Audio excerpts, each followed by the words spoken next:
Hello everyone, this is your friend Shinobi Nexus 2.0 and we are back with a new fanfic. Which is What If Naruto Got Harem with Kurenai, Yugao, Shizune and Hinata, Part 1. And if you enjoy this fanfic then please press the like button and subscribe to my channel for more fanfic like this. And now let's start the fanatic Tsunade's side as she looked at the Anbu sitting across from her. She couldn't understand it, but wherever this Anbu operative went, a large stack of paperwork was soon to follow. Are you sure you want to do this now, Reaper? Can't you wait a little while longer? The Anbu forces could really use the skills you have acquired over the past few years. And your record over the past year has even surpassed Kakashi's and Itachi's. You are becoming somewhat of a legend around here. Tsunade said. Even if she wouldn't admit it, she was quite impressed with the growth the young man in front of her had achieved over the past 3 years. Hi, Hokage-sama.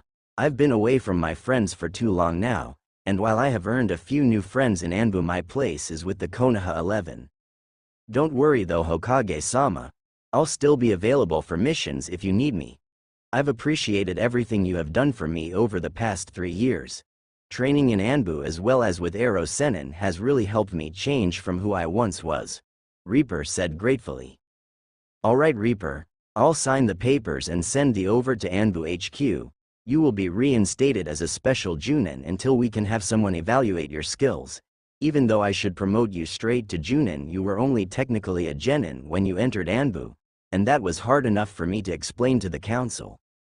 This will at least keep them off our case for the moment, Tsunade said as she pulled out 2 sheets of paper and started to sign them. Ba-chan, why are you signing 2 sheets? Shouldn't there only be one? The Anbu asked, as he ran his hand through his spiky blonde hair. God damn it, Naruto. Why can't you keep calling me Tsunade-sama, or Hokage-sama? Tsunade yelled as a tick mark formed on her head, and these second papers are for Neko-san. She asked to be taken off Anbu duty whenever you quit so she could be placed on a team with you. Aside from changing that young woman's view on life, you seemed to have made quite the impression on her as well, she added with a smirk, enjoying the faintest of blushes that appeared on Naruto's face. I didn't do that much. She used to help me a lot when I was little. I just thought I would return the favor, Naruto said, scratching the back of his head in slight embarrassment. But okay, I would be happy to work with Neko-san if that is what she wants. She is one of the only people who can give me a decent kenjutsu spar anyways, Naruto said. Alright brat, take these papers to Anbu HQ. Make sure to find Neko-san before handing the papers into Tenzo, Tsunade said as she handed the papers to Naruto, who left via Shunshin to his destination. His growth rate has been extraordinary over the past 3 years, hasn't it, Tsunade-heim? Came the voice of Jiraiya as he entered the Hokage Tower through the open window. I'm almost glad he denied my request to train him. Even as one of the legendary Sannin, there would be only so much I could teach him. Yes, Naruto has definitely exceeded my expectations. However, I am happy that you still managed to train him every so often over the course of the past few years. I really don't think there would be a lot of people who could keep up with him now, Tsunade said as Jiraiya took the seat Naruto was just in. He learns as quickly as his father did when I was his sensei. It's almost scary how much Naruto resembles his old man. It won't be long before people start to recognize who he is, Jiraiya said, suddenly getting serious. While Naruto is capable of handling himself against tough enemies, when we reveal his lineage it will put a big target on Konoha from both Iwa and to a lesser degree Kumo. Tsunade sighed, leaning back in her chair while looking at the portrait of the Yondaime Hokage.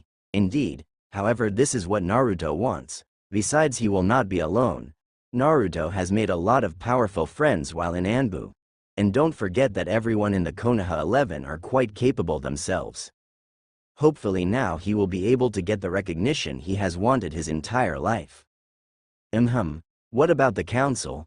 Surely they will try and get Naruto into the CRA, and Naruto probably wouldn't like being forced into something like that, Jiraiya asked. Honestly, I'm not sure how to go around bringing that up around Naruto. We will have to talk to him about it and see what he wants to do with the information. I'm not going to force him into anything he doesn't want to do. Counsel be damned. Tsunade replied. Alright, well, I'll leave talking about that to the brat, up to you, Tsunade. My opinion might be a little biased, Jiraiya said with a lecherous grin, earning a smack from Tsunade. Stupid pervert. She sighed as she looked out the window. 15 minutes later, Anbu HQ. Naruto sighed as he entered Anbu HQ.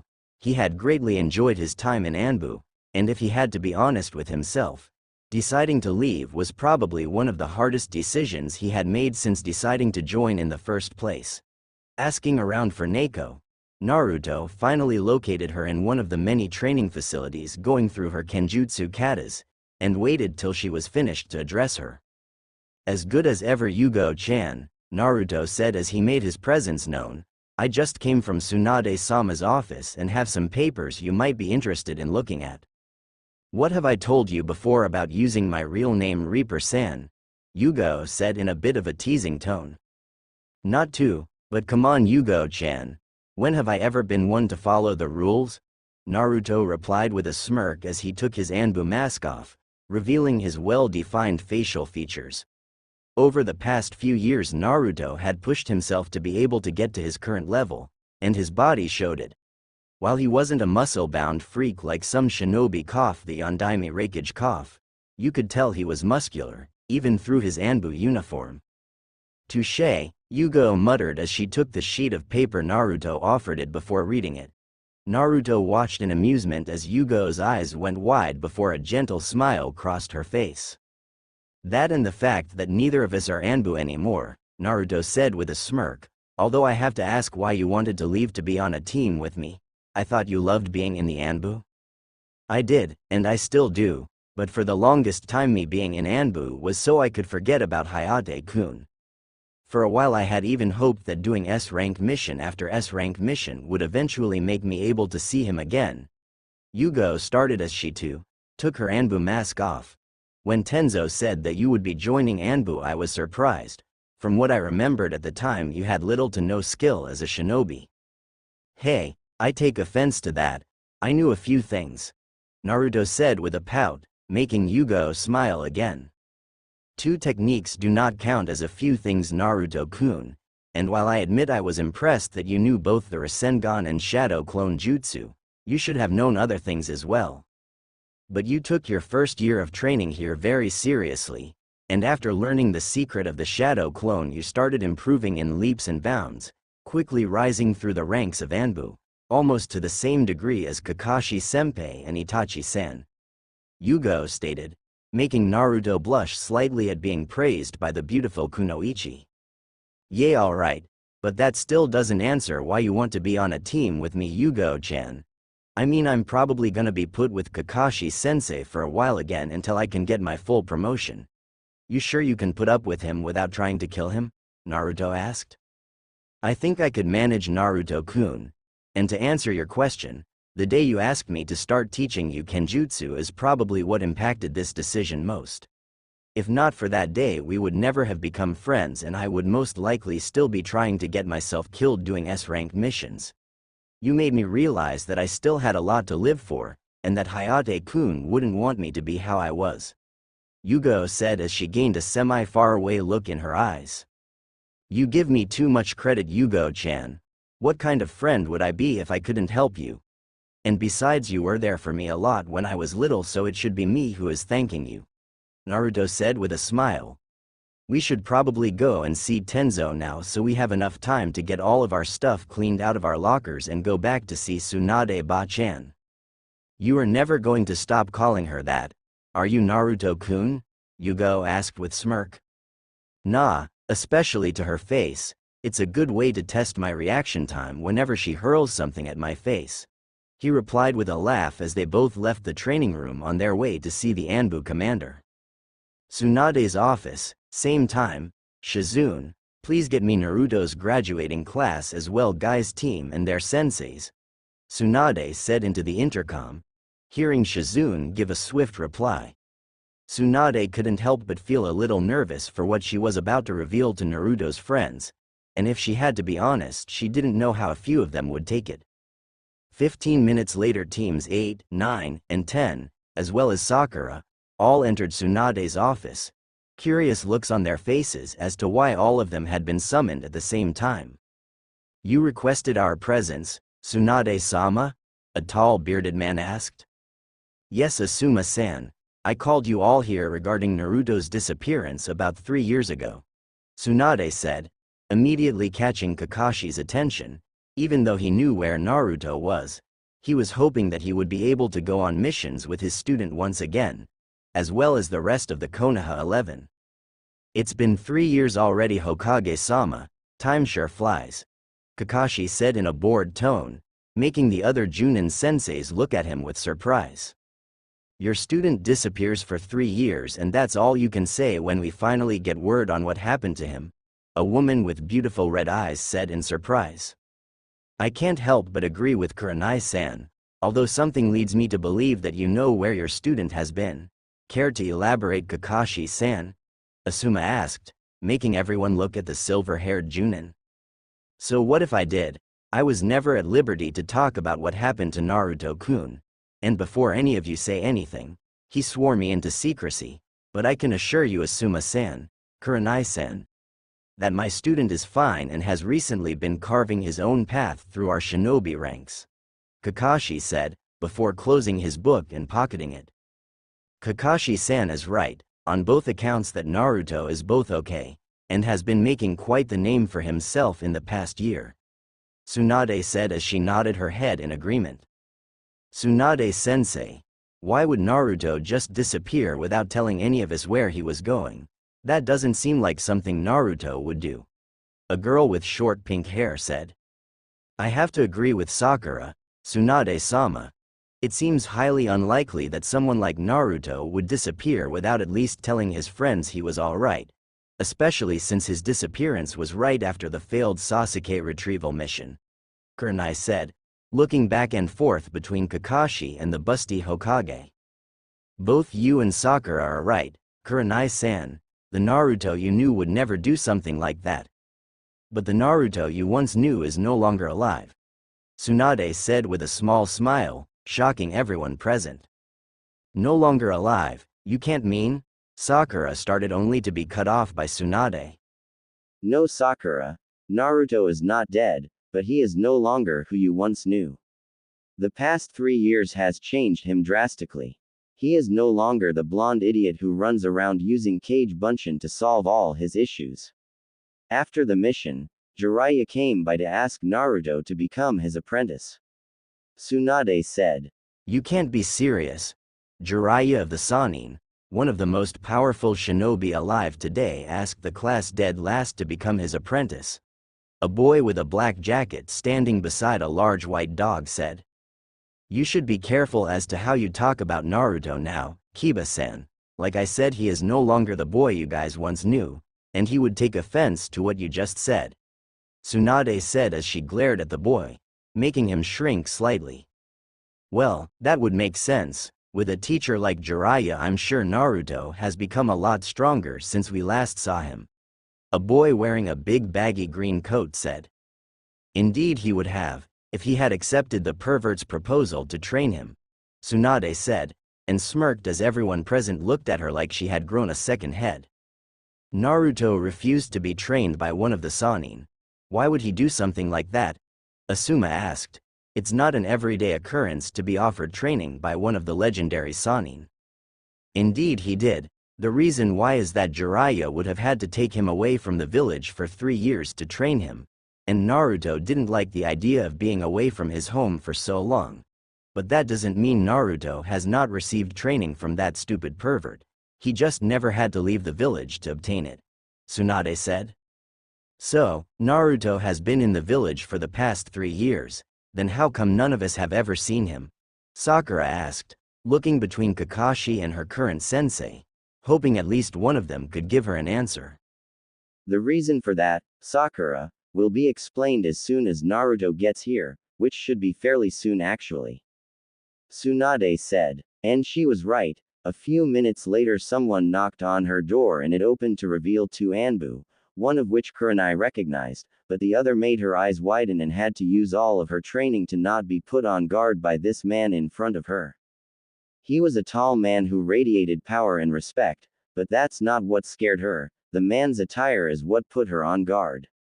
The standard gray Anbu equipment had been dyed black, and wear and tear was evident on his armor, sword scratches, holes, and burn marks. Over top of the armor was a long, ragged black cloak that had a large hood which covered a lot of the Anbu's face, but not enough for Kurenai to not be able to recognize the mask. Reaper, Kurenai whispered, immediately earning both Guy's and Asuma's attention as they too were busy studying the Anbu in front of them. What's so special about that mask? Sakura asked Kurenai, as she tried hard to suppress her fear of the man who just entered the room. Each Anbu mask is special to those who wear them, but there are select few who get masks custom made. The Reaper mask is one of, if not the, rarest Anbu masks to be given out. Kakashi explained, a hint of pride evident in his voice. Of course he had known of Naruto's growth in Anbu over the past 3 years, but to be given the Reaper mask, that was something that not even he could have done, and he was regarded as one of the best Anbu in Konoha's history. Kakashi Senpai is right. The Neko masked Anbu said. The Reaper mask is one of the highest honors you can get in Anbu. Not even Kakashi was eligible for the mask after his term in Anbu, and he was regarded as one of the best to have ever graced the Anbu ranks. Even our current commander still calls him Senpai. Neko said in a teasing tone. Even though I wish he didn't, but may I ask why you are here, Neko-san? Kakashi asked. Everything will be explained shortly, Senpai, but continuing on, the Reaper mask has a few conditions that need to be met before it can be given out. For starters, a perfect record for missions, including S-ranked. Aside from that, a certain number of both A and S-ranked missions must be completed. Lastly, and probably the hardest for us Anbu because we don't get put in bingo books often, is an S rank with a flea on sight rank given in every bingo book across the elemental nations, including the small ones. Neko finished, making the rookies go wide-eyed as they looked at the person who, judging by hire, couldn't have been much older than them. I really wish you wouldn't have brought them here, Tsunade-sama. You should have asked, or at least told me in advance, Reaper said. I'm sorry, Reaper, I just thought this would have been best, the Hokage replied. Fine, but I want something in return for this, Reaper said, shocking the Genin and Junin at the bold declaration. If I may, Anbu-san, but you are in no position to demand anything from the Hokage, Asuma said, earning nods from a few in the room. You are in no position to tell me what I may or may not do, Asuma-san. My relation with Tsunade-sama is mine and mine alone.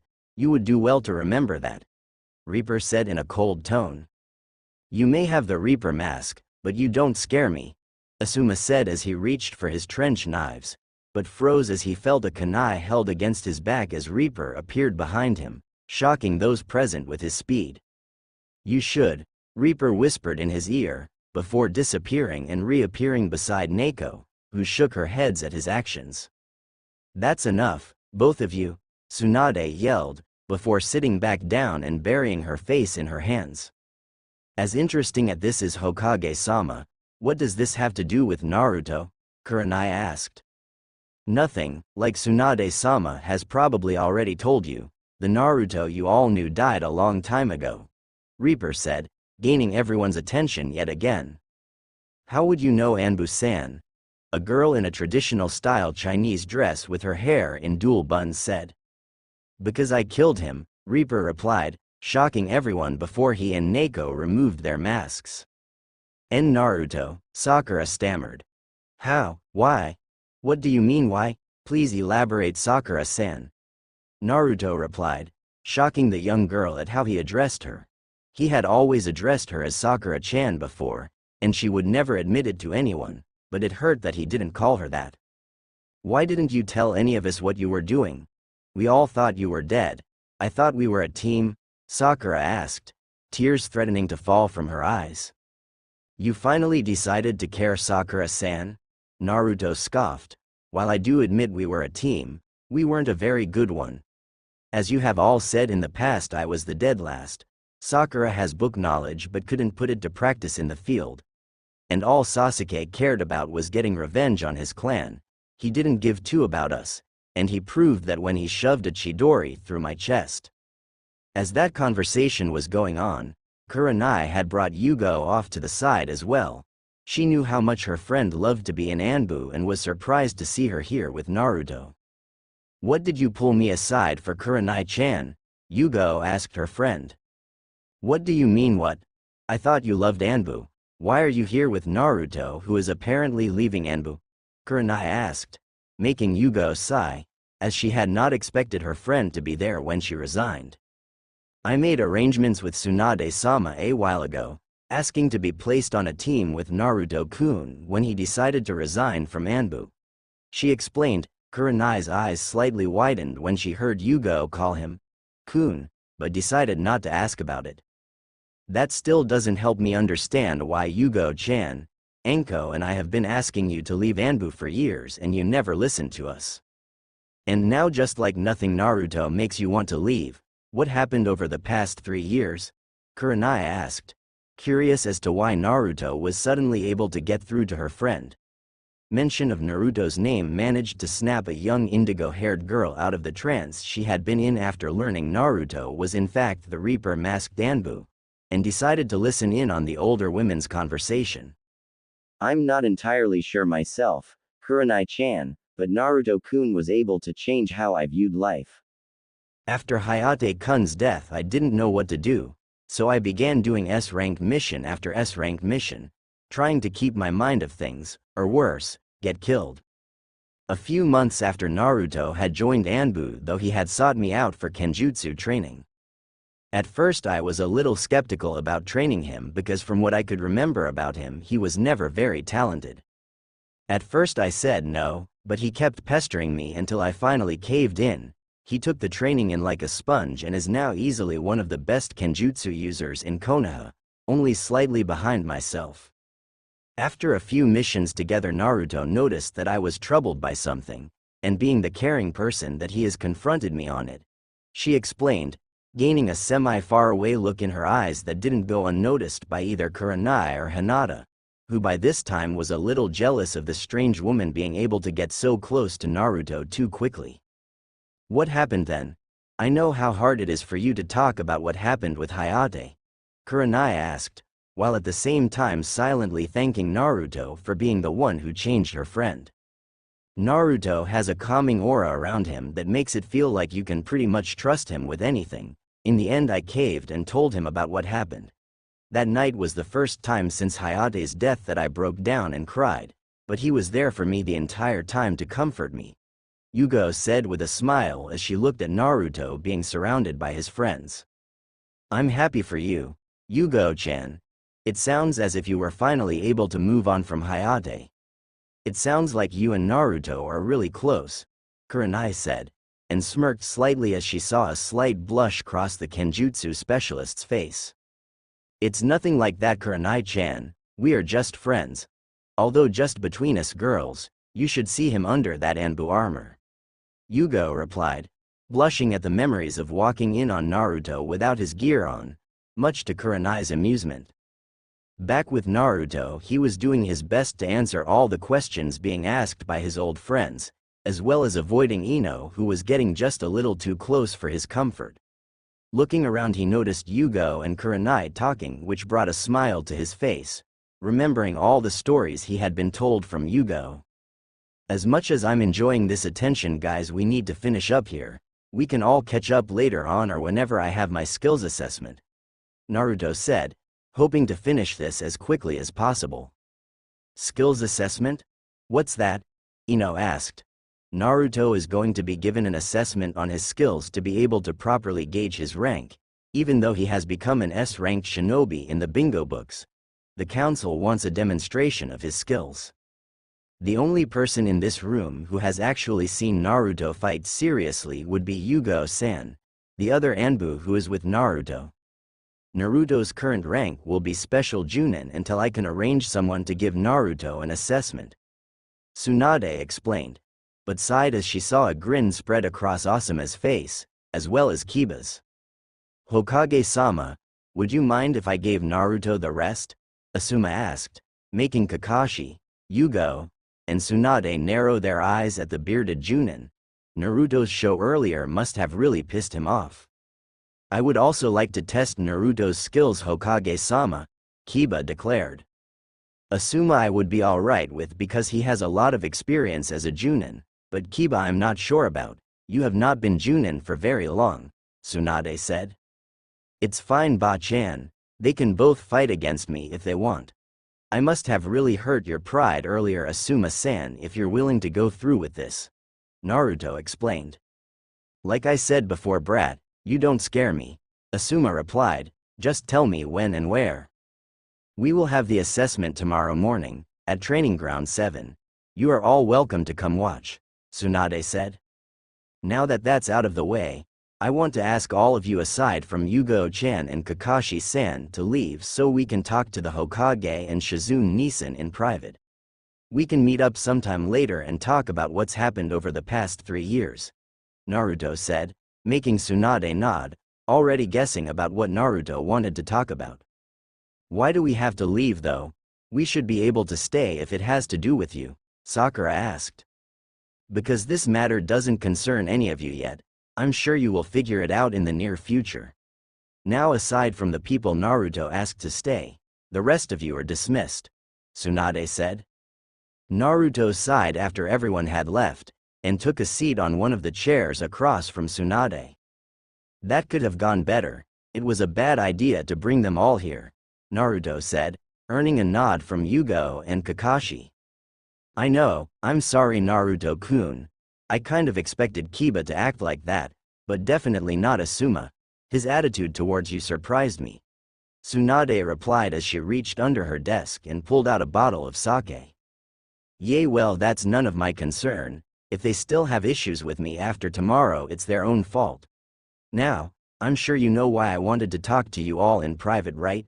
Naruto said, before running through a few hand signs and put up a silencing seal around the office.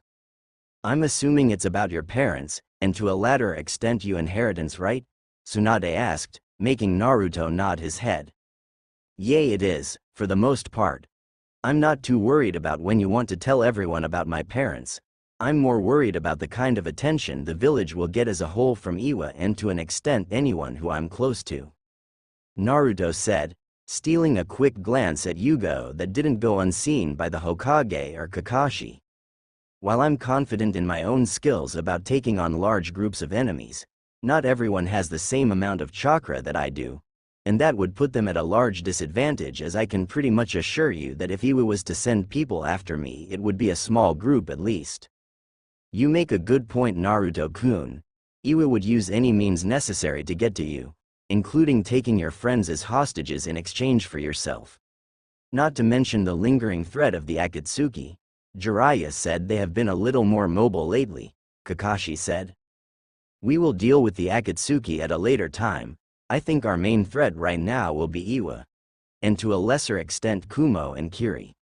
But there are a few other things that I want to talk to you about, Naruto, which will include your status as a clan head," Tsunade said. "If you are going to talk to me about the CRA Hokage-sama, then I am already well aware of what that means for me.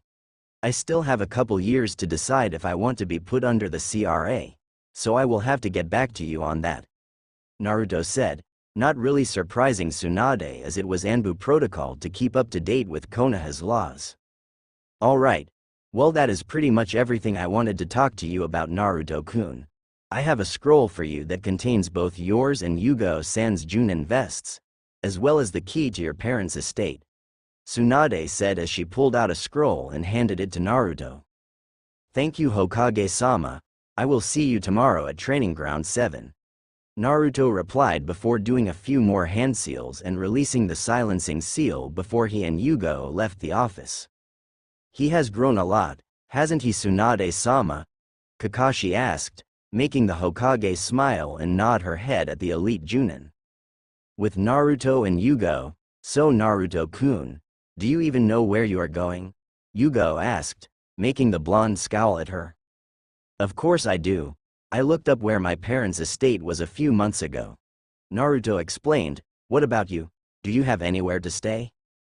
Well, I could probably crash at Kurenai-chan's or Anko-chan's place for a while. Yugao said. She didn't really have a place to stay as she no longer had the keys to the apartment Hayate and her had shared before he died.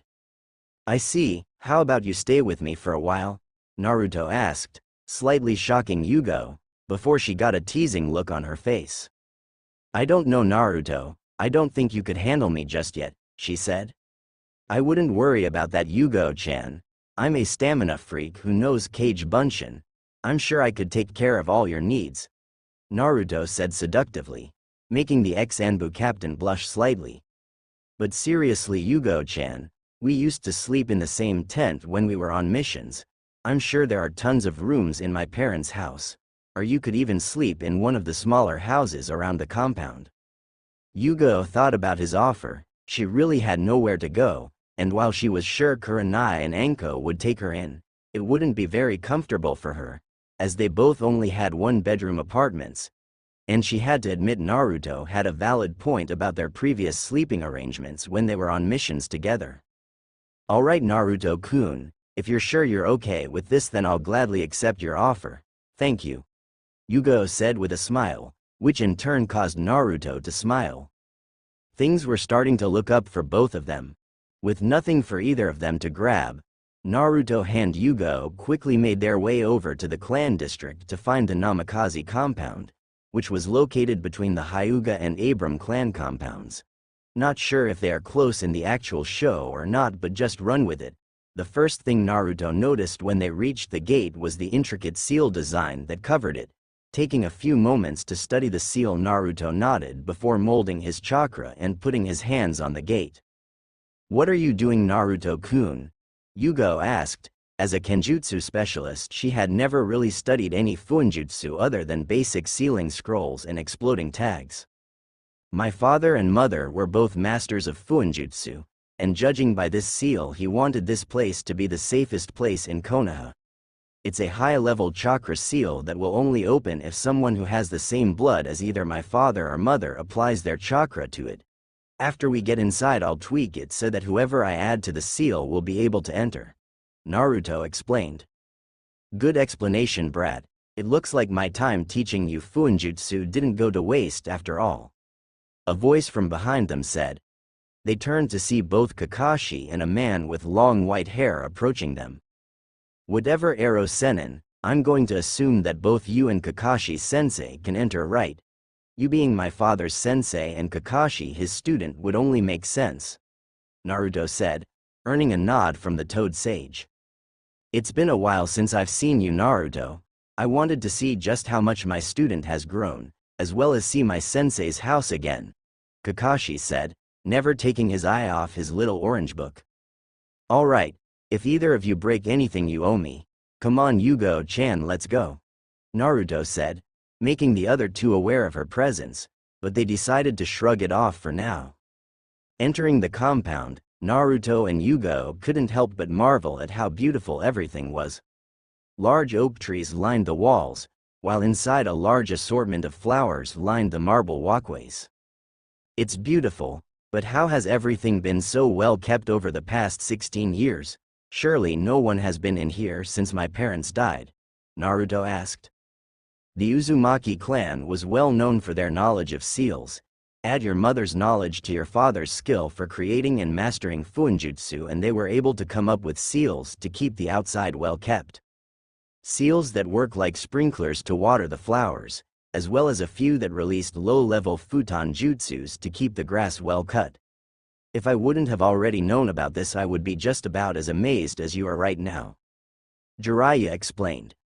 Aside from those, there are a lot of security seals spread out around the grounds. Minato had a lot of enemies, and when he found out Kushina was pregnant with you, he made this place as safe as possible. I see, that's good then. I will have to take a look at my father's notes and figure out what every seal does. Maybe add a few more now that the Akatsuki is also an issue, Naruto said, earning a nod from the Toad Sage. We should get everything inside and unpacked before having to leave to meet up with everyone, Yugao-chan. So, Yugao-san is going to be living with you, Naruto-kun? Are you guys like, Kakashi said, leaving the question in the air as he made little movements with his hands, reminding the blonde of what Konohamaru did to Sakura before the Chunin exams. No, Kakashi-sensei, we aren't. Yugao-chan is just staying with me because she has nowhere else to go, Naruto said with a sigh before entering the house, followed shortly by a semi-blushing Yugao. Right, Kakashi said as he followed them in. Well, at least the outside was well kept, Naruto said as he looked around his new house. He was hoping his father had a similar setup inside as he did outside, but judging by the amount of dust and cobwebs, it had been too much to ask for. Naruto made 10 shadow clones and sent 2 of them upstairs with his and Yugo's bags, while telling the rest of them to start cleaning as he, Yugao, Kakashi, and Jiraiya started to explore the house. Even with all the dust, Naruto had to admit it was a beautiful house, but having lived in a shitty apartment since he was little, just about anything else would feel nice. The main floor was home to the living room, dining room and kitchen, while the upstairs was mainly bedrooms and bathrooms. Downstairs was home to what Naruto was interested in the most, the library, which held all of his father's notes on sealing as well as the Hiraishin jutsu. Looking around, Naruto found a variety of different sealing methods, as well as some of the Uzumaki clan scrolls for jutsus and kenjutsu katas. This place is as impressive as I remember it. Some of these scrolls contain long-lost sealing methods and jutsus, as well as the Uzumaki kenjutsu style, which was considered one of the most formidable forms of kenjutsu, Jiraiya stated as he and Kakashi looked through some of the scrolls. I'll be sure to take a look at them later. If you want, Yugao-chan, you can look through the kenjutsu scrolls later as well. For now I want to finish exploring the grounds, Naruto said as he started making his way back upstairs. Hey Naruto-kun, where did your clones put my stuff? I want to change out of my Anbu uniform for now, Yugao asked as they made their way back to the main entrance of the house. They put your bags upstairs, last door on the left, Yugao-chan, Naruto replied, making the kenjutsu specialist nod and disappear upstairs. You two seem pretty close, brat. You sure there is nothing else going on here? Jiraiya asked with a lecherous grin. Shut it, you pervert, like I said earlier, we're just friends, Naruto replied as he glared at the old pervert, who just shrugged it off and walked outside. Whatever, brat, I'm going to go do some research. I'll see you guys in the morning for your skills assessment, Jiraiya said as he shunshined out of the compound. I think I'm going to take off as well, Naruto. I've already seen the rest of the grounds before, but I will catch up with you guys later when you meet everyone else, alright? Kakashi said, earning a nod from the blonde as he decided to use the gate to get out. A few minutes later, Yugao came out of the house dressed as a normal Junin, and Naruto would be lying if he said he didn't find the kunoichi to be very attractive. Where did Jiraiya-sama and Kakashi-senpai go, Naruto-kun? Yugao asked as she walked up to Naruto, who was currently trying his best not to stare at her.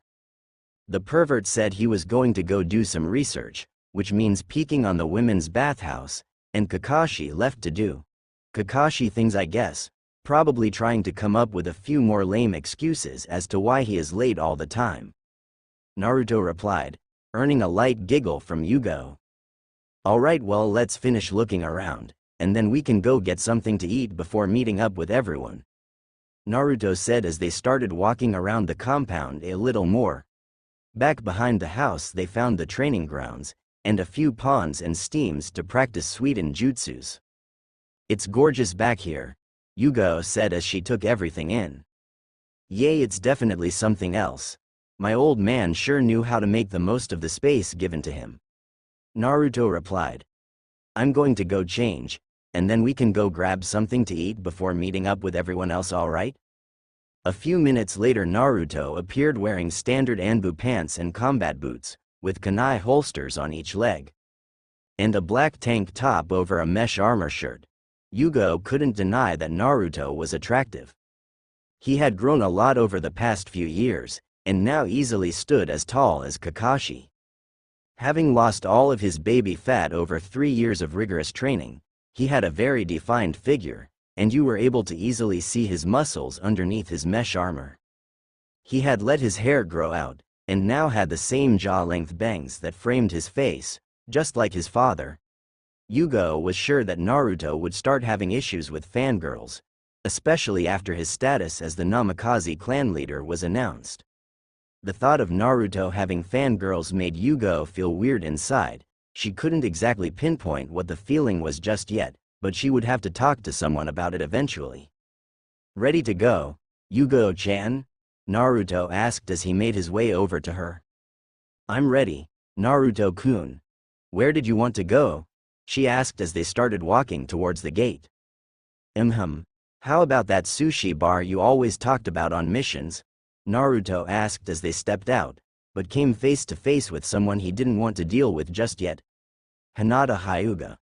Over the past 3 years he had matured greatly, and now understood why the girl was always blushing around him, and while he would admit that she was very beautiful now, he couldn't return the feelings that she had for him. Naruto-kun. Why are you coming out of the Yondaime's sea compound? Hinata asked, making Naruto curse under his breath. They should have just left by Shunshin. I'm sorry Hinata, but I'm not allowed to talk about it. It's the reason why Tsunade-sama asked you all to leave earlier. You will all figure it out eventually, but for now you don't need to know, sorry. Naruto replied before he and Yugao quickly left via Shunshin, leaving Hinata alone in the street, thinking that maybe her father would know why. With Naruto and Yugao, that was close Naruto-kun, good save, Yugao said with a smirk as they appeared near the center of Konoha. It was my own mistake, we should have just left by Shunshin, and I can only assume that Hinata is going to ask around as to why we would be there now. Naruto sighed out. She was bound to find out eventually. From what I remember your father and Hiyashi seemed to be fairly close friends. Yugao said as they made their way towards the sushi bar, earning a surprised look from Naruto. That's surprising. From what I remember about the Hyuga clan head was that he had a bigger stick shoved up his than Neji did before I beat it out of him. Naruto replied. Well, Hiyashi-sama wasn't always like that. He first started changing after your father and mother died. Then he completely fell apart after the death of his wife during her birth of their second child. Yugao explained. I can almost guarantee that the Hyuga will be a powerful ally for you once you inaugurated as the Namikaze clan head. I see, it would be good to get to know him then, especially if I was to ever become Hokage. Naruto replied, Can I ask you a question, Yugao-chan?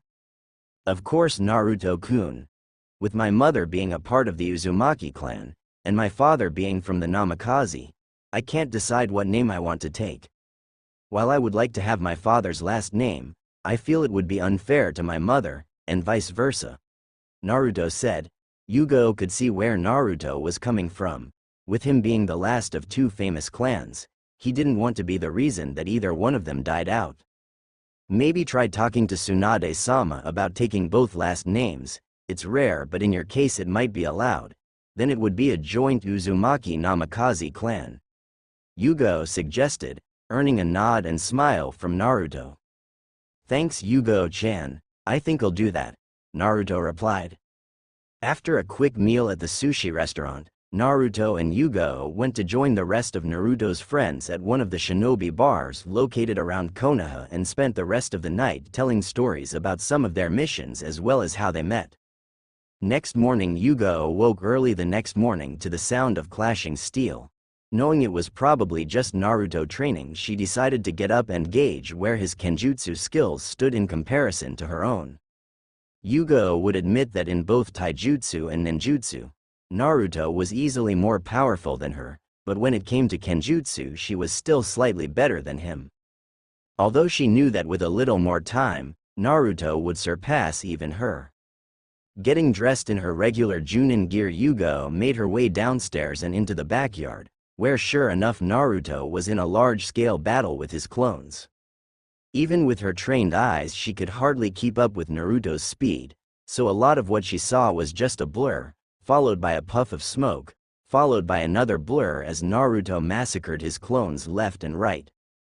With only 4 clones remaining, Naruto decided to stop his relentless assault and set up with his ninjutsu in a defensive position. A few moments passed before 2 of the clones charged Naruto, one aiming to sweep Naruto's legs out from underneath him while the other came from above attempting to slam him into the ground. Naruto flipped over the leg sweep before stabbing his ninjutsu into the ground and using the hilt to propel himself into a skyward kick that connected with the above clone's chin, making him dispel. After landing on the ground, Naruto took out a kunai and engaged the second clone in a quick taijutsu battle, which ended when Naruto managed to stab the clone with his kunai. After watching the first 2 clones get beat in close combat, the remaining 2 clones decided to try a long-ranged battle. Going through the required hand signs, both clones yelled out their respected jutsu. Kaden. Grande Fireball Jutsu. Both clones yelled in unison, as 2 large fireballs sped towards Naruto from either side, before he too went through a series of hand seals. Sweden. Water Encampment Wall.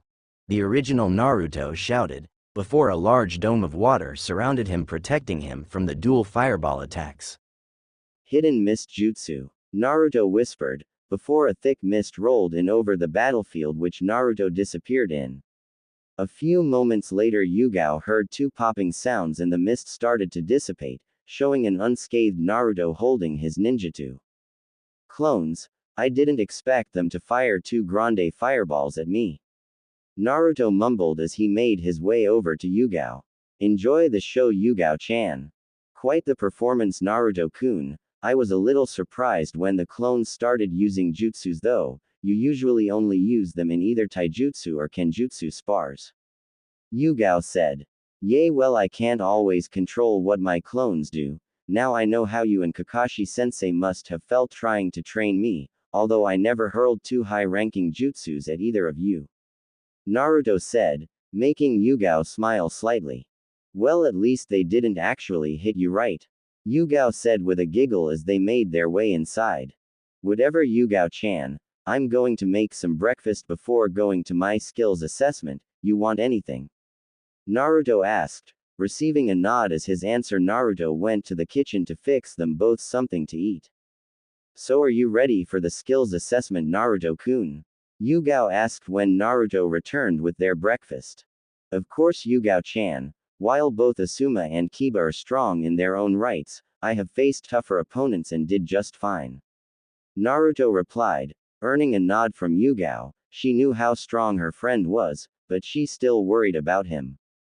Even still, Naruto, it would be good not to underestimate Asuma-san. He wasn't made one of the daimyo's guardians for nothing. Yugao warned. I know, Yugao-chan, I'll be careful. Naruto said, I hope Ba-chan will keep us together. After working with you for so long, it would be really weird for me to work with anyone else other than maybe Kakashi-sensei. I know what you mean, Naruto-kun. The only reason I left Anbu was to be on the same team as you. I'm sure Tsunade-sama will keep her end of our deal. Yugao replied, earning a nod from Naruto before they continued their breakfast in relative silence, just enjoying each other's company. Few hours later, Training Ground 7. Naruto and Yugao were surprised to see that they weren't the first to arrive at the training ground. The only people who had yet to show up were Kiba and Asuma. As Naruto and Yugao went over to the group, Naruto couldn't help but shudder when he saw the looks that Ino and to a lesser extent Hinata were giving him, making Yugao smirk at him. I never would have thought that Konoha's Reaper, one of the most feared shinobi to come out of Konoha since the Yondaime, would be scared of a blonde-haired fangirl. Yugao teased, earning a glare from Naruto. You have no idea how persistent she is, Yugao-chan. I'd rather face A and S ranked criminals than have to deal with a persistent fangirl. Hinata isn't as bad because she is too shy to actually try something with me, but I'm not so sure about Ino. Naruto replied, as he put as much space as he could between the platinum blonde and himself. How was your night, brat? Have a good time alone with Yugao-san in your house? Jiraiya asked with a lecherous grin, shocking those present who didn't know Yugao was living with Naruto-kun. Can it, you pervert, before I get Tsunade to knock some sense into you? Naruto replied, ignoring the looks he was getting from those present. "You're living with Naruto Yugao-chan?" Kurenai asked as she walked up to her friend. "Well, I didn't really have any other place to stay, and I didn't want to bother you and Anko-chan because you both only have one-bedroom apartments and it wouldn't have been very comfortable with me." After explaining that to Naruto yesterday, he offered to let me stay at his new house for a while. Yugao explained, earning nod from Kurenai. Ba-chan, is Iruka-sensei going to be coming?" Naruto asked, earning a surprised look from Tsunade, who had forgot about inviting the academy teacher. "Shit. Sorry Naruto, I forgot. I can," Tsunade started, but was cut off by a wave from Naruto. "Don't worry about it, Ba-chan, I'll get him," Naruto said as he made a clone and had it go look for Iruka. "So are you ready for this brat?" Tsunade asked as she looked at her surrogate little brother. "Yugao-chan asked me the same thing earlier," Naruto replied with a laugh as he stole a glance at his purple-haired friend, "and I'll tell you the same thing I told her, of course I am. I just hope they can give me a decent fight." "Confident are we?" Tsunade asked with a smirk, as even she didn't know the full extent of Naruto's strength. "I didn't become Konoha's Reaper for no reason, I earned my mask, Ba-chan," Naruto replied with a smirk of his own, making Tsunade nod. "I hope you can back that up, Naruto-kun. Asuma-san is no slouch when it comes to close combat, same goes for Kiba," Kakashi said. "I know, there are only a few people in this village who I wouldn't want to fight close quarters, and they are all already here. I'm not too worried about Asuma-san or Kiba-san, but don't worry Kakashi-sensei, Yugao-chan already made me promise to be careful," Naruto replied, earning a nod from Kakashi. "Naruto-kun, is that really you?" said a voice from behind everyone, making Naruto turn with a smile on his face. "Iruka-sensei, I'm glad you were able to make it," Naruto said as he walked over and embraced the scarred Chunin. "I was worried when everyone had said you disappeared, Naruto-kun. I thought you might have been dead. Where have you been these past 3 years?" Iruka asked as they broke apart. "Well, for the week after I was in the hospital after I failed to bring Sasuke back, I had a lot of time to think. During that time Ero Sennin came and told me he wanted to take me out of the village to train," Naruto said, making Iruka go wide-eyed. "Jiraiya-sama asked you to become his apprentice?"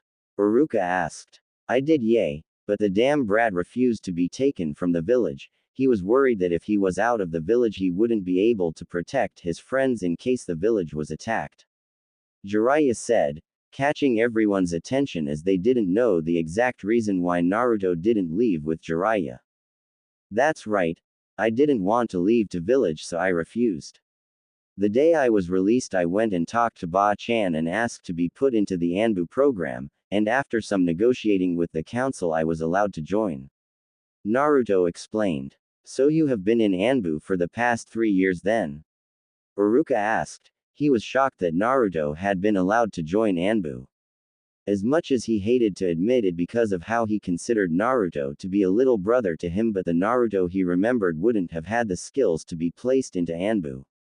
"I have, and while I'm still alive I have to tell you that the Naruto you once knew no longer exists. I'm no longer the class dead last who throws Kage Bunshin around just because I have the chakra capacities to do so," Naruto said, shocking Iruka again as he wondered just how much Naruto had changed over the past 3 years. "I know that it's usually forbidden knowledge, but now that you are no longer Anbu I don't think it matters. What mask did you have?" Iruka asked. He knew the story behind Anbu about their masks being special to those who wore them. Naruto smirked before a small seal appeared on his forehead and a poof of smoke went up, blocking Naruto's face from view. "No way," Iruka whispered after the smoke had cleared, and there stood Naruto, the Reaper mask covering his face. "Pretty bad, huh?" Naruto asked with a smirk as the mask disappeared as well as the small seal on his forehead. "I'd say, I never thought I'd have taught Konoha's most feared Anbu operative since Itachi Uchiha," Iruka said with a proud smile. Naruto was about to reply when he suddenly felt 2 chakra signatures suddenly approaching. They are finally here, Naruto said to Tsunade, who nodded in response. Iruka was about to ask what was going on when Asuma and Kiba appeared in the middle of the training ground. I was beginning to think neither of you were actually going to show up, Naruto said in a bored tone, earning a growl from Kiba as Asuma's eyes narrowed.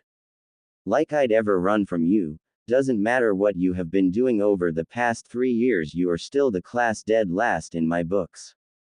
Kiba said, as a large white dog barked in agreement. Whatever Kiba, whatever issue you have with me is none of my business, but be warned, I'm not the same kid who took abuse from you all those years ago, Naruto said as he narrowed his eyes and stood across from the two Junin. Alright, this is going to be a fight between the two Junin Asuma Sarutobi, Kiba Inzuka, and Special Junin Naruto Uzumaki. It will be a 2-on-1 fight so we can gauge Special Junin Naruto Uzumaki's skills in combat, Tsunade said as everyone quieted down and started paying attention to the training field. Do you think Naruto-kun will be okay, Sakura? Ino asked as she looked over at her longtime friend and former rival. I'm not sure, Ino. Sure, the fact that Naruto has been in Anbu for the past 3 years is impressive, but he is fighting against two of Konoha's best close-quarters Junin, Sakura replied, not taking her eyes off her former teammate. What do you think, Neji-kun? Will Naruto be okay or was he all talk? Tenten asked her teammate. While I find it hard to believe Naruto would be able to fight both Kiba and Asuma-san at the same time, he wasn't called Konoha's most unpredictable ninja for no reason. I think Naruto will surprise all of us, Neji replied. Are all fighters ready? Start, Tsunade yelled, and instantly Naruto started going through a set of hand seals that both Kakashi and Sakura recognized. No way, Sakura said, just before Naruto finished his jutsu. Hidden mist jutsu, Naruto shouted, as just like this morning a dense mist started to envelope the training ground. Kiba, stay close to me, I'm going to try and make the mist go away, Asuma said before going through his own hand signs. Futon. Great wind breakthrough, Asuma yelled, but was shocked when his attack didn't blow the mist away. Nice try, Asuma-san. As a fellow futon user, I can tell you it will take a wind attack a lot stronger than that to make my mist go away, came Naruto's voice from inside the mist. Where are you, Naruto? Come out and fight like a man, Kiba shouted, before freezing up when he felt a kunai against his back. Behind you, Naruto whispered, before Kiba turned around and swung his fist, hoping to hit Naruto. Instead he hit something big and fairly soft, before hearing a pained yelp from his partner. Akamaru. Naruto, I'll make you pay for that, he shouted. On the sidelines, the only ones who could see what was going on inside the mist were Neji and Hinata, but due to how much of Naruto's chakra was circulating in the mist, even they found it hard to see. Can any of you see what is happening? Sakura asked. It looks like Naruto used his speed inside the mist to get behind Kiba before saying something and disappearing again. Kiba turned and tried to hit Naruto but took Akamaru out instead, Neji explained. Pretty sneaky tactic. Without Akamaru, Kiba won't be able to use his Fang over Fang technique to its full capability unless Akamaru is able to get back up by the end of the fight. But Naruto will need more than that to win this fight, Kurenai said, glancing over at Yugao, who didn't look concerned at all. Don't worry, Kurenai-chan. Naruto is just getting warmed up. I don't think he will even need to bring out his big guns to finish this fight, Yugao said as she examined the mist, before noticing it was starting to clear. Back in the fight, as the mist cleared, Asuma noticed that he and Kiba had been separated, and now stood on either side of Naruto.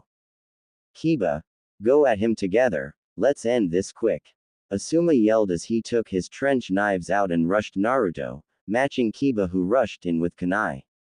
Hoping the coordinated attack would push the fight in their advantage, Asuma and Kiba upped the pressure against the blonde, throwing a whirlwind of strikes and combos towards Naruto, who seemed unfazed by their coordinated attack and simply dodged all their strikes. Why aren't you fighting back, Naruto? Too scared?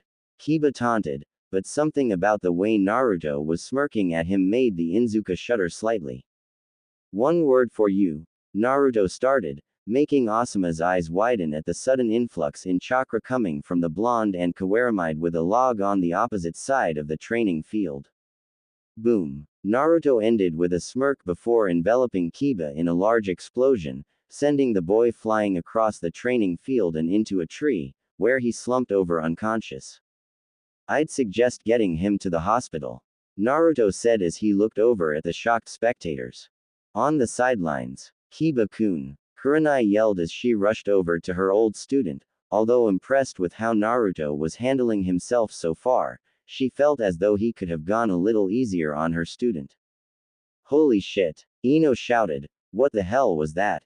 Naruto Kurenai'd with an exploding clone shortly before the mist cleared. He placed himself between both Kiba and Asuma in hopes that they would engage him together. It was a trap and Naruto led them into it perfectly. Yugao explained, having seen Naruto use this tactic before on missions. How do you know that's what he did? Are you sure it wasn't just luck? Ino asked, but then shrunk at the glare Yugao gave her. The reason I know this is because I've seen Naruto use those two jutsu in combination before. The only difference this time is the amount of chakra he used. Normally when Naruto traps his foes like this, all that's left is bits and pieces. Yugao explained, making everyone shiver, realizing that this new Naruto was not someone to with. Back in the fight, so Asuma-san, do you still want to fight? Naruto asked as he walked back into the middle of the training field. Surely you have seen enough. Don't get brat. Kiba got tricked because he was impatient and couldn't notice the spike in chakra your clone gave off just before exploding. I won't fall for the same trick twice. Asuma said as he started pumping more futon chakra into his trench knives, making them sharper and longer. Very well then Asuma. Make sure you don't get caught again. Next time I won't hold back. Naruto said, before doing a few hand signs. Kaden. Fire Dragon Jutsu. Naruto shouted, before shooting a large dragon made of fire towards Asuma, who quickly got out of the way. Despite his current situation, Asuma was impressed that the blonde knew not only futon, but Kaden as well. You're good brat, I'll give you that, but you're still too young to be able to beat me. Asuma said. Kaden. Ash burning pile. He shouted as a large cloud of gunpowder and ash made its way over to Naruto, before starting another set of hand signs.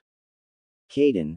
Grande Fireball Jutsu. He shouted as a large fireball shot towards the cloud of ash, making it ignite, causing a large explosion to envelope the area Naruto was in. Sidelines. Naruto-kun. Sakura yelled as she was about to jump in and save her last remaining teammate, before a hand on her shoulder stopped her. Looking back, she saw the hand belong to Yugao.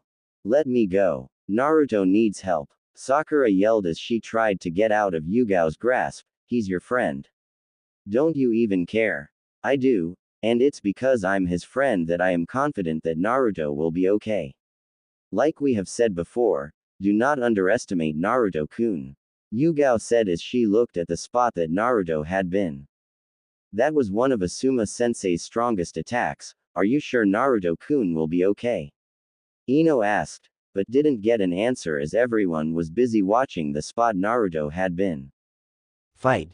You should call the fight Tsunade-sama. I don't think he will be getting up after that, Asuma said. That was a good attack, Asuma-san, but it will take more than that to bring me down, Naruto said, earning Asuma's attention. How? Asuma started, but as the smoke cleared he was surprised to see Naruto surrounded by a dome of water. Suijin Heki, Naruto said as the wall of water dissipated around him. 3 affinities, that's pretty impressive, Naruto. I can see that you came a long way in the past 3 years.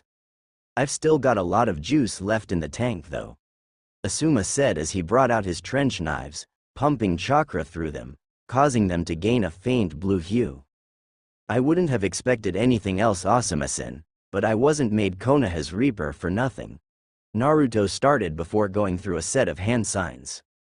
Suiryuden no Jutsu, Naruto said, before a large dragon made of water appeared out of the lake behind Naruto and raced towards Asuma, who was forced to use a kawarimi to get out of the way, before rushing towards Naruto to engage with his trench knives.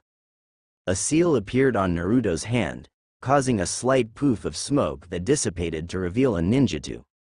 Pumping a bit of wind chakra through the blade, Naruto disappeared to meet Asuma, sending a flurry of stabs and slashes at the bearded Junin, making him go on the defensive. Sidelines, Kenjutsu to man, Naruto's become extremely troublesome over the past few years, Shikamaru said lazily, earning a few nods from around the group. It would seem that Naruto has surpassed all of us. It makes me wonder what he might have been like had someone taught him seriously earlier in his life, Shino said. Naruto has always been a prodigy, Yugao said, earning the group's attention. He may not have been like Sasuke or Neji, who were both born with natural talent. I would put him in the same category as Lee-san, a prodigy of hard work. Naruto trained day and night at Anbu HQ to get to the level he is at now, and according to him he still has tons of room to improve. I have to agree with Yugao-chan, Kurenai stated, but even at that pace, Naruto has grown exponentially over the past 3 years. It would take more than just being a prodigy of hard work for him to grow from the level he was at, to the one he is currently on. That is true, but Naruto is a special case in regards to another area as well, Yugao replied, earning questioning looks from a few of the younger shinobi. How so, Yugao-san? Sakura asked. The Kage Bunshin is a special kind of clone, one that can send information back to the original once being dispelled. The only drawback is how much chakra it takes to make one, as it splits the user's chakra in half evenly for each clone made. Yugao started. Naruto, however, has the largest chakra reserves I've ever seen, and can easily make up to around 100 clones in one go. Now think about it, if each clone sends information back to the original, using 100 clones a day, would equal up to about 100 days of training.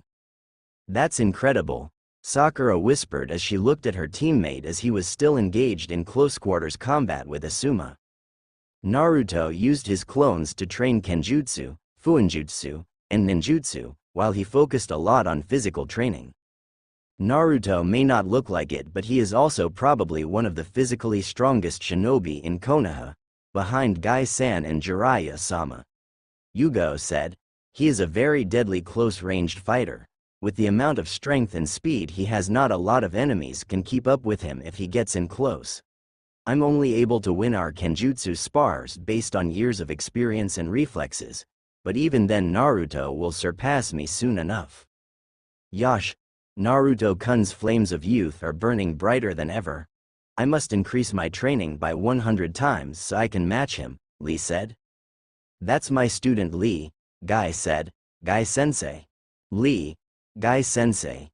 Lee, they yelled before hugging, causing an coastal sunset image to appear behind them. What the is that? Yugao said, appalled and scared at what she was seeing.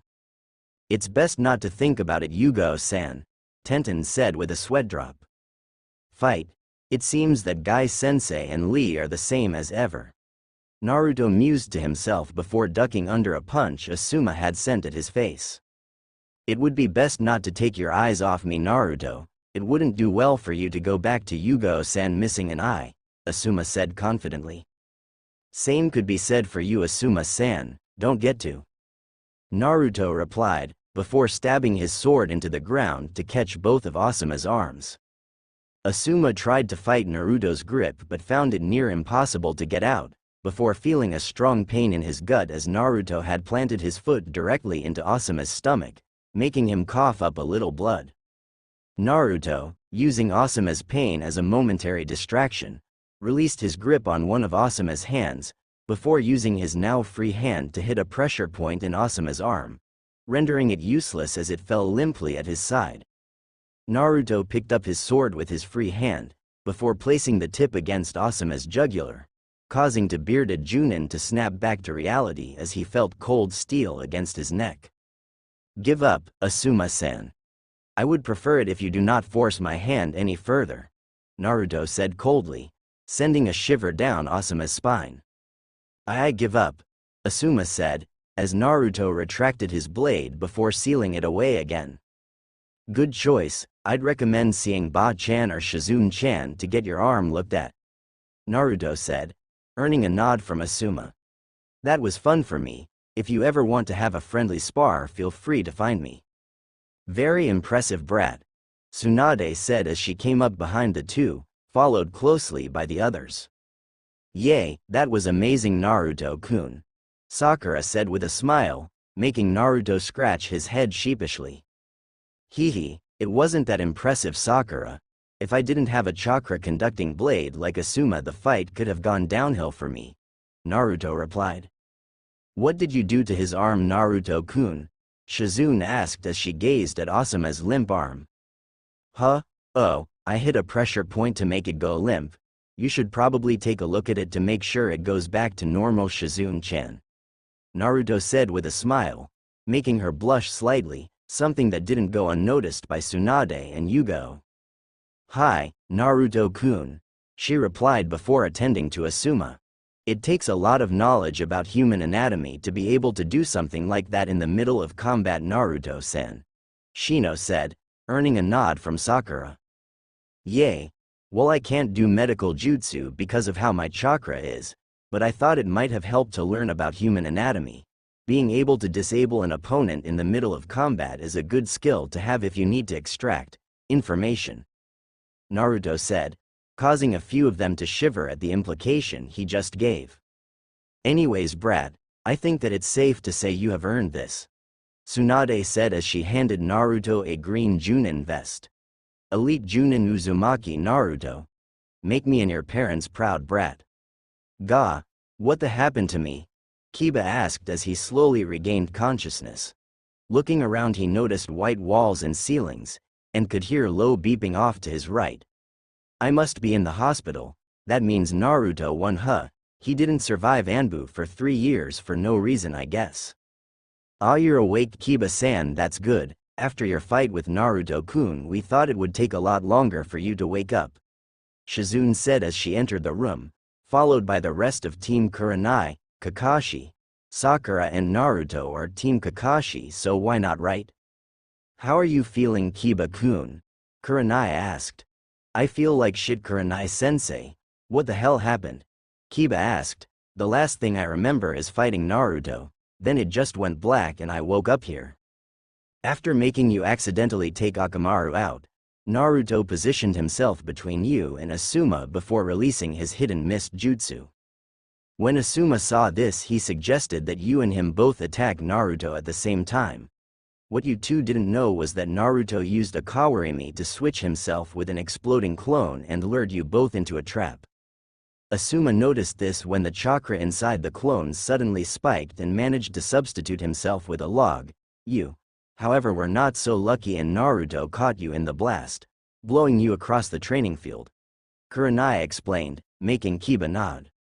I can't believe he got so strong. He never had any talent back in the academy, Kiba said, suddenly starting to feel a little bad about the way he acted to his old friend. I up pretty bad, huh? No one expected Naruto to be so strong. I'm sure he would forgive you if you talked to him, Kurenai said, trying to cheer her old student up. Who won the whole fight? Did Naruto beat Asuma as well? Kiba asked. After we took you to the hospital, Asuma tried to use his strongest jutsu on Naruto in hopes that he would be able to take him out. Naruto surprised everyone again by showing that he also had a strong Suiden affinity when he used Suiden water encampment wall to protect himself from Asuma's attack. Naruto and Asuma engaged Naruto with his trench knives while Naruto used a special ninjutsu that was able to conduct his chakra. He was eventually able to render one of Asuma's arms useless and forced him to give up. Shizune explained as she checked on Kiba's condition. You should be fine to go home in a few hours, Kiba-san. Alright, thanks Shizune-san, Kiba replied, earning a nod from said medic. So what do you guys think of Naruto's new strength? Naruto-san trained hard in the Anbu for the past 3 years to be strong enough to protect the village. I find it logical to believe that Naruto-san has yet to show his true capabilities, Shino stated. Why yay, and a few days ago I saw him coming out of the Yondaimi's old compound. When I asked my father about it, he wouldn't tell me anything about it. Hinata added, making Kurenai's eyes widen slightly. She had noticed Naruto's uncanny appearance to the Yondaime Hokage and had wondered before if they were somehow related, but decided to put that information away for later. That's an interesting discovery, Hinata-chan. Hopefully Hokage-sama will be able to shed some light on everything eventually. Kurenai stated. And I have to agree with you as well, Shino-kun. After Asuma passed out from chakra exhaustion, Yugao explained to us that Naruto was just playing with you and Asuma the entire time. While Asuma is classified as an elite Junin, Naruto explained that Asuma didn't take him seriously and wasted most of his chakra early trying to overpower him. Naruto has very large chakra reserves and by the end of the fight he wasn't even tired. I see, I guess the rest of us will just have to work harder to catch up to him now, Kiba said, earning nods from his teammates and a smile from his sensei. With Naruto and the rest of the Konoha 11 after Naruto's fight with Asuma and Kiba, everyone other than Kurenai's team had decided to stick together and relax for the rest of the day and had invited Naruto and Yugao to accompany them. It took a little persuasion from Yugao, but eventually Naruto caved and decided to spend the rest of the day with his friends who had decided to relax at one of the lakes close to Konoha. So, it looks like Anbu has really paid off for you, Naruto-kun. You really surprised us all earlier today, Sakura said as she sat down beside her old teammate. Yay, it did, but there are still things I could improve it, other jutsus that I intend to master. Things I want to create. Naruto replied as he looked out over the lake. How much have you changed, Naruto-kun? Just when I thought I might have been catching up to you, this happens, Sakura thought as she pictured Naruto and Sasuke walking far in front of her, and she couldn't help but frown. What's wrong, Sakura? Naruto asked as he noticed his teammate's sudden mood change. When Tsunade had called us all together yesterday and explained that you were okay and had just been away training over the past 3 years, I couldn't help but feel that we could finally work together again as equals. As much as I hate to admit it, you and Sasuke were always ahead of me when we were a part of Team 7. I thought that maybe after 3 years I had finally caught up to you, but what you showed us all earlier today makes me realize that you and Sasuke are still far ahead of me, she explained sadly. I see, in truth, Sakura, I meant what I said the other day about us not being a very good team in the past. Naruto started, making Sakura lower her head even more. However, that doesn't mean that we can't make things better. You have been receiving training from one of the legendary Sannin over the past 3 years. As much as I enjoy annoying Tsunade, the amount of skill she holds is not something to be overlooked. During my first couple years at Anbu, I was assigned as one of Tsunade's guards. During those days I was able to witness what some of the training she was putting you through. Although you know the secret to Tsunade's super strength, most of the training she gave you was that of a medic nin, and even though I was trained to work in the shadows as an Anbu, my chakra reserves allow me to be a powerhouse. We are probably going to be put on the same team again with both Kakashi-sensei and Yugao-chan. I'd rather have a skilled medic than another ninjutsu or kenjutsu specialist. Thanks, Naruto-kun, I appreciate that, Sakura replied with a smile. We have both changed a lot over the past 3 years, it seems, but don't think I'm going to stop trying to catch up to you. I wouldn't dream of it, Sakura. If you ever want a sparring partner, I'd be happy to help, and if you ever become interested in learning kenjutsu, I'm sure I could ask Yugao-chan to help you out, Naruto replied, earning a thankful nod from Sakura. Speaking of Yugao-san, how did the two of you meet? Sakura asked, earning the attention of a few of the others. Yay, you guys never really explained how the two of you had met the other night, Tenten asked as she, Ino, Neji, Shikamaru, Joji, and Lee all came over to where Naruto and Sakura were. You guys are really interested in that, huh? Naruto said. Receiving nods from his friends, he sighed before continuing. Yugao-chan and I have actually known each other since before we started the academy. Due to events surrounding my birth, I wasn't well liked by the villagers. And after I started living by myself, they would start harassing me, sometimes going as far as attempting to beat me. After the first few attempts, Sandame Gigi started to assign Anbu guards to watch over me. Yugao saved my skin a few times when I was younger, so when I joined Anbu I searched her out in hopes that I would be able to properly thank her. What I didn't know at that time was that Yugao-chan's fiancé had been killed during the Suna invasion, and she had spent a lot of her time taking numerous S-rank missions which are considered to be suicide missions. Why would Yugao-san take such dangerous missions? Tenten asked. Her fiancé was Hayate Gecko, our first proctor during the third part of the exams. He was killed by the Suna Junin Baki after he was discovered trailing the traitor Kabuto. The death of Hayate was extremely hard on Yugao-chan. Not even her friends could convince her to stop taking missions. Naruto explained. Then how did you manage to get through to her? It must have taken a long time, right? Ino asked. As the self-proclaimed gossip queen of Konoha, she was always looking for interesting stories. It did. I hardly ever saw Yugao-chan for the first few months when I was in Anbu. Whenever I did, she was either leaving or just returning from a mission and was too busy to stop and talk. I eventually managed to get her alone in one of the training grounds and managed to give her my thanks.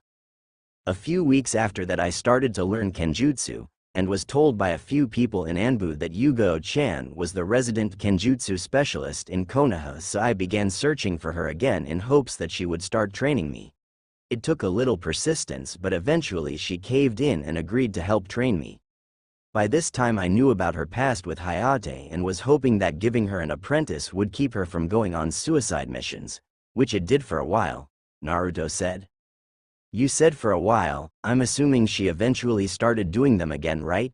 Neji asked, earning a nod from Naruto. Yes, she did.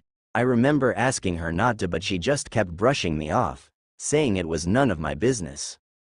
She continued to train me in Kenjutsu, but our sessions became few and far between until it got to the point where I would be lucky to get one lesson a week. A few weeks later, Yugao got seriously injured on a mission and had to be hospitalized for a couple weeks. During those 2 weeks I visited her quite frequently, asking her to tell me why she kept trying to get herself killed, but just like the first time she kept brushing me off, Naruto explained. It's obvious that you cared for her. I can't see why she would have just kept brushing you off, Sakura said. Like Naruto-kun explained, at that time I didn't think it was any of his business. Came Yugo's voice from behind everyone as she looked at Naruto with a small smile. Naruto was very persistent in trying to get me to open up. During that time I didn't know that he already knew Hayate and was just trying to get me to open up to him by myself. But I guess I was taking too long because he eventually snapped on me. I had never seen Naruto lose his cool like that in all the years I had known him. It was a real eye-opener for me. Yay, I know what you mean. It's strange when Naruto-kun gets upset, Sakura said, remembering the verbal lashing Naruto had given her the day before. It is, that day Naruto was able to remind me that I had other things to live for besides Hayate-kun. I had friends like Kurenai-chan and Anko-chan who would miss me, as well as people in Anbu, including Naruto. After that day I started taking less and less S-ranked missions, while taking more time to train Naruto in Kenjutsu. We eventually went from being just work partners to friends, and he even managed to get me to open up about Hayate-kun's death. He doesn't give himself much credit for everything that happened, but the truth is that Naruto-kun changed my life. Had he not come by that day to ask me for training, I can safely say I would either be dead by now or still taking suicide missions as much as I could, Yugao said.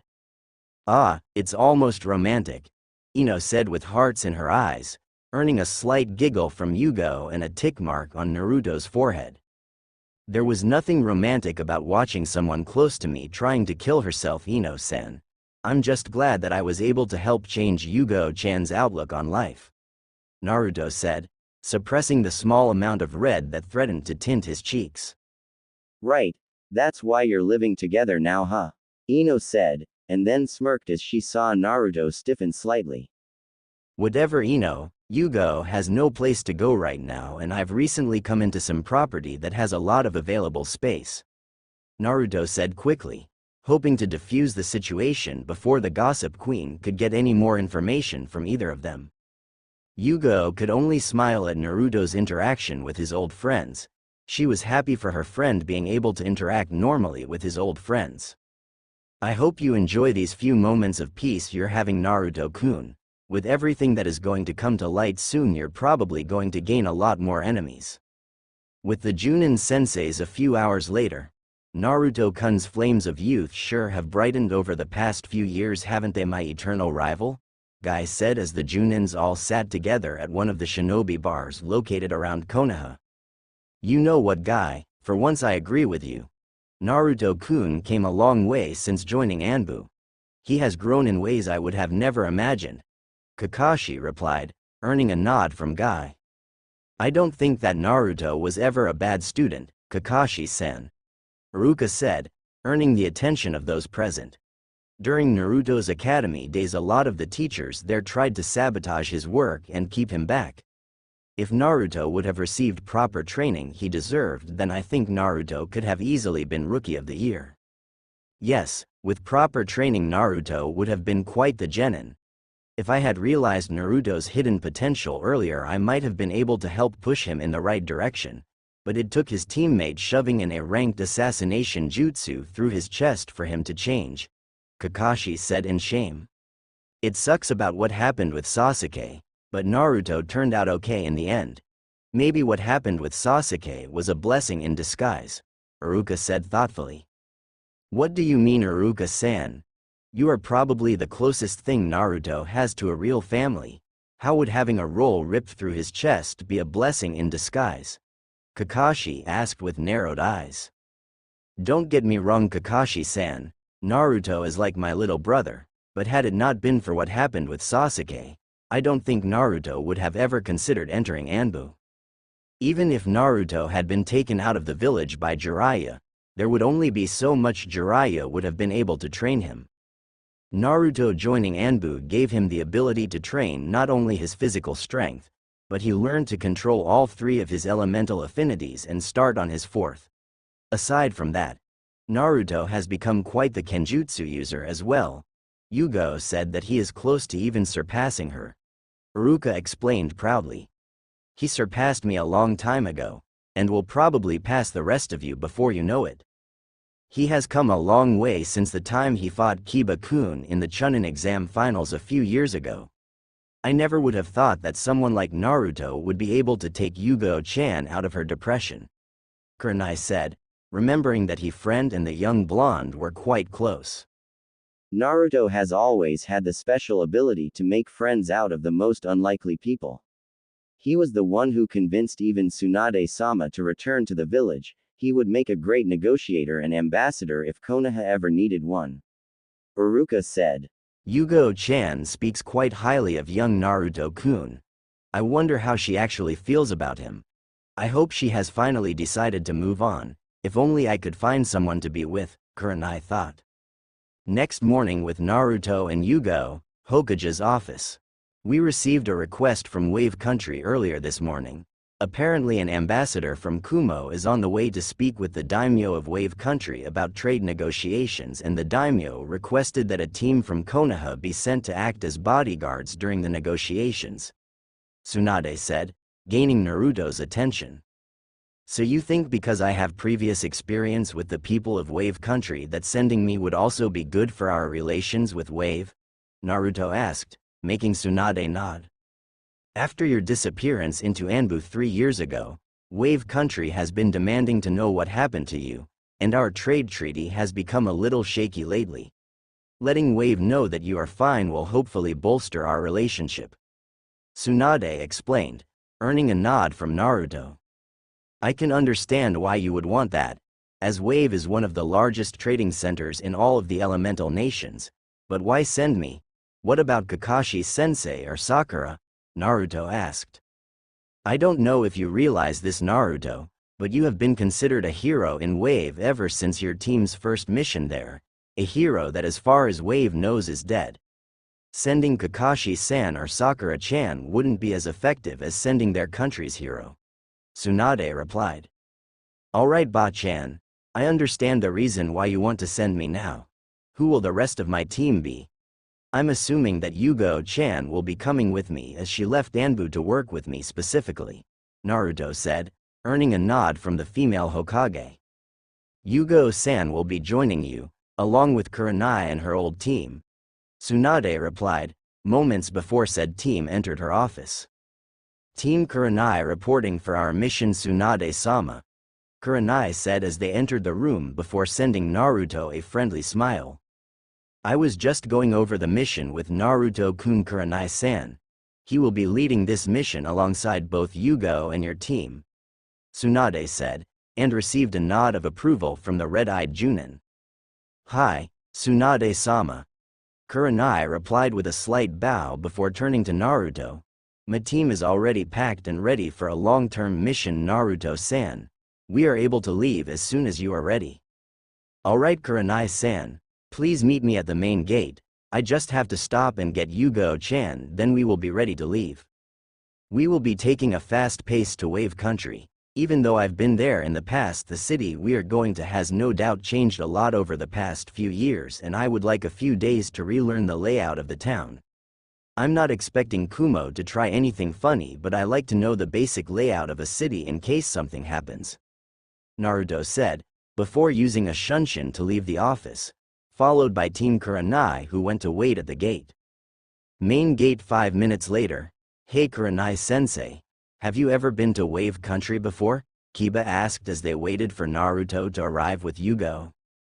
A long time ago during a mission when I was still a genin, but I haven't been there since Gato was overthrown a few years ago, Kurenai replied, receiving a nod from Kiba. According to Tsunade-sama, Wave U underwent a drastic sea change right after Team S7 finished that mission W when we were still genin, Hinata said. Gato was a money-hungry tyrant. It would make sense that with him out of the way the people of Wave Country would be able to rebuild and eventually thrive.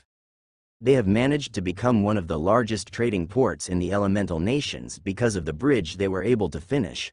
Also, given the location of Wave, they are able to receive shipments from countries that can't normally send goods over land, Shino explained. That's a good observation, Shino-kun. I have to agree with you on both accounts, Kurenai said with a smile, before sensing Naruto and Yugao fast approaching. Alright you guys, it's a few-day journey to Wave and I would like to get there with at least a day to scout the area. I'm sure Wave has changed greatly since I was there with Kakashi-sensei during the construction of the bridge, Naruto said after appearing with Yugao. I'm not expecting any confrontations while on the way to Wave, but stay close together and don't let your guard down. Later that night, near the border of the Land of Fire. Having made it through the day without any problems, Naruto decided to set up camp in a meadow near the border of Fire Country. Judging by the pace they had set throughout the day, he figured they would make it to Wave early tomorrow night, giving them enough time to rest before taking a day to scout the village. You seem troubled, Naruto-kun. Is everything alright? Yugao asked as she landed beside the young blonde. Not really, just thinking about the mission. We should arrive in Wave early tomorrow night, but that's not my issue. I've led dangerous missions before, but I had Anbu backup in case things went south. While I trust both you and Kurenai-san, I don't want to get Kiba, Hinata, and Shino into a situation they might not be able to handle. With my track record for missions going south, I can't help but be cautious about all this, Naruto explained. Konoha and Kumo aren't on good terms right now, and last I heard Kumo has 2 Jinchuriki who both have full control over their Biju. While I might be able to deal with the Jinchuriki of the 2 tails, even with you and Kurenai-san here we would be no match for the 8 tails. There are a lot of unknowns in this mission, Naruto-kun, but both Kurenai-chan and I have faith in your leadership skills. And besides, even if Kumo were to recognize you, I don't think they would try anything while trying to gain a trading contract with a country that considers you a hero. That would be a little counterproductive, don't you think?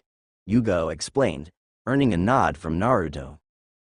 Thanks Yugao-chan, it feels weird not leading a group of Anbu, but my friends have been training hard as well, I'll just have to trust them to do what needs to be done. Naruto replied with a thankful nod. I'll take the first watch of the night. I'll let you know when it's your turn, alright. Try and get some sleep, Yugao-chan. Thanks Naruto-kun. Don't be afraid to get me if you feel like something isn't right. You may be strong, but we are still a team and I don't want you to have all the fun. Yugao replied with a smile, before turning and heading towards her tent. Few hours later, Naruto was sitting peacefully on a branch overlooking the camp when one of the clones he had sent to secure the perimeter was killed, sending him the memories. My clones were well hidden. How could someone have snuck up on them without them realizing it? This isn't good, Naruto thought before jumping down and making his way into the camp. Guys, wake up, we have a problem. I need all of you out here right now, Naruto said, getting the message across by the urgency in his voice. What's wrong, Naruto-kun? Yugao asked as she came up beside him, hand resting on the hilt of her sword. One of the clones I had sent out earlier to secure the perimeter was taken out before it or any of the others could realize there was someone there, Naruto explained. Yugao's eyes widened at this. Naruto was one of the best censors she had ever met, and to be able to sneak up on him unnoticed was almost unheard of. Hinata, Shino, get in the middle of Kurenai, Yugao, Kiba and Hinata to use her Byakugan to get a full 360 of the area while Shino surrounds the camp with his bugs in case Hinata misses something or the enemy is fast enough to get through unnoticed, Naruto said. What about me, Naruto? Kiba asked. Akamaru and I should be able to smell whoever is out there. You can't always trust your nose, Kiba. During my years in Anbu I came across reports of ninja able to mask their smell to sneak by Inuzuka. Just be ready for an attack, Naruto said, receiving a nod as they all took up defensive positions. Your reputation precedes you, Reaper of Konoha. I would never have thought that one of the most feared Anbu to ever grace the elemental nations would carry such a burden as you do. Tell me, does it speak with you? A voice asked, making Naruto's and Yugao's eyes narrow. How would you know about what I carry? And as for your question, I haven't spoken with it in a long time, Naruto replied. I know many things about you, Reaper-san, and also about the organization that hunts that which is inside you, young Namikaze. The voice said, making Naruto's eyes widen, along with Kurenai's. You seem to know a lot about me, yet I know nothing about you. Why haven't you shown yourself yet? Are you a part of the Akatsuki? Naruto asked, acting calm on the outside, yet inside he was anything but calm. How would he know about the Kyuubi? And he also knows about my father. Those are two of Konoha's best kept secrets. I'm not yet at full strength, Reaper-san. It wouldn't be wise for me to show myself to the world just yet. I could care less about what you hold inside you. What the Akatsuki intends to do is bound to fail in the end. Just remember that when I make my presence known, the Akatsuki will be the least of your worries. Farewell for now, Reaper-san. Make sure to cherish these moments of peace with your friends and the ones you love, for when I return this world will burn. We need to leave, right now, Naruto said after a few moments of silence, earning nods from the rest of his team. After what just happened, nobody wanted to stay there any longer. Kurenai-san, Yugao-chan, come with me while the rest of you pack up and get ready to leave. He knew too much, Naruto-kun. The fact that he knows about what you hold and who you're related to is something that we should be worried about. He also said that he wasn't at full power, yet he managed to sneak up on us and take out your clones without them noticing. I hate to think of what someone like that might be capable of when at full power, Yugao said after the three of them had gotten far away enough from everyone else. I agree, he knows who I am and what kind of reputation I carry, yet he wasn't fazed by that. I need to let Tsunade-sama know about this, Naruto said before quickly taking out a scroll and writing a few things before making hand signs. Kachiyose no Jutsu, Naruto said before a small puff of smoke appeared and a small toad popped out. I need this message delivered to the Hokage immediately. Make sure no one but her sees it as it contains some of Konoha's best kept secrets, Naruto told the toad before handing it the scroll. Naruto, is what he said true? Are you really a Namikaze? Kurenai asked, making Naruto sigh. Yes, Kurenai-san, I am. My real name is Naruto Uzumaki Namikaze, son of Yondaime Hokage Minato Namikaze and Konoha's red-hot-blooded habanero Kushina Uzumaki, who, like me, was the Jinchuriki of the Kyuubi. Naruto explained, making Kurenai's eyes widen. But right now that's the least of our concerns. I trust that you will be able to keep this to yourself until Ba-chan and I decide to make the announcement. Of course, Naruto, you have my word that I won't tell anyone about this, Kurenai replied. Thanks, Kurenai-san. Now we should head back. Looks like they are pretty much done packing up, Naruto replied before heading back to the camp. Alright, I've sent a message to Tsunade-sama letting her know of our current situation. We will not be stopping until we reach Wave this time. I want you all on high alert in case something like that happens again. He was able to kill my clones and slip by without any of them noticing, as well as slipping past Hinata's Byakugan. If we have to stop for any reason, I don't want any of you wandering off by yourself. Pick a partner now and you two will stick together until we reach Wave, and after that formulate a better plan. Naruto explained as he stood beside Yugao, Kurenai with Hinata, and Kiba with Shino. I do not think we will have another run-in with whoever that was, but regardless of that, this mission just became a lot more deadly, and I don't want any of my friends to die. Now let's go.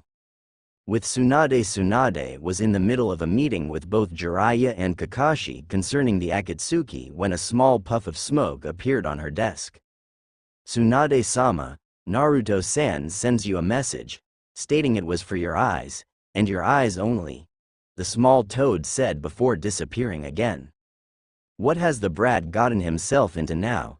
Tsunade sighed out as she unfurled the scroll and started reading it.